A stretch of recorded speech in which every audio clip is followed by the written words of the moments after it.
Dans cette deuxième partie, on va parler de la fonction inverse. Donc la fonction inverse est définie sur R étoile. R étoile, ça veut dire n'importe quel nombre réel sauf 0. Donc je peux aussi le noter comme ça, R privé de 0. Pourquoi? Parce que la fonction est définie par le calcul f de x égale 1 sur x et bien évidemment interdit de diviser par 0. Ça, c'est complètement interdit, ça n'a aucun sens. Donc voilà pourquoi on travaille sur R étoile ou R privé de 0. Sa représentation graphique est une hyperbole, on va voir à quoi ça ressemble un peu plus tard.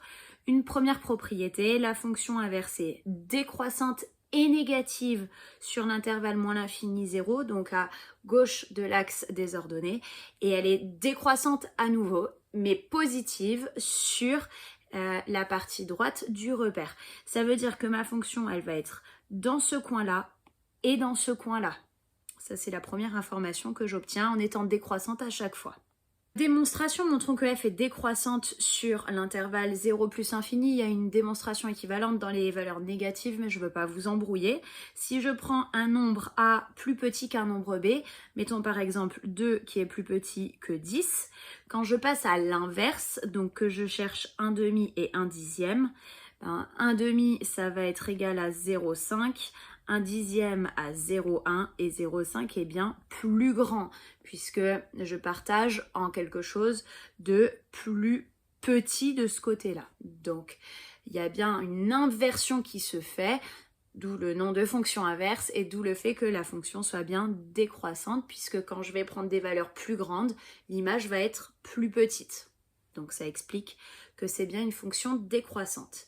Ça me donne donc le tableau de variation et de signes suivants. On a les valeurs qui sont définies pour tous les nombres sauf 0. Donc ça démarre de moins l'infini jusqu'à plus l'infini. Et en 0, je vais venir mettre une double barre pour montrer qu'ici, ça n'est absolument pas défini. Donc on a dit que la fonction est décroissante sur moins l'infini 0. Voilà.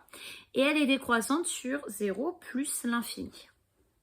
Si j'anticipe un tout petit peu le prochain chapitre, encore une fois, quand je vais diviser 1 par un nombre infiniment plus petit, ça va me donner une valeur très proche de 0. Et à l'inverse, si je divise 1 par une valeur très proche de 0, ça va me donner une valeur infiniment petite. Et je vais avoir à peu près le même phénomène de l'autre côté. Je ne rentre pas dans les détails, on verra ça dans les limites. J'ai dit dans la propriété que sur moins l'infini 0, la fonction est négative et sur 0 plus l'infini, la fonction est positive.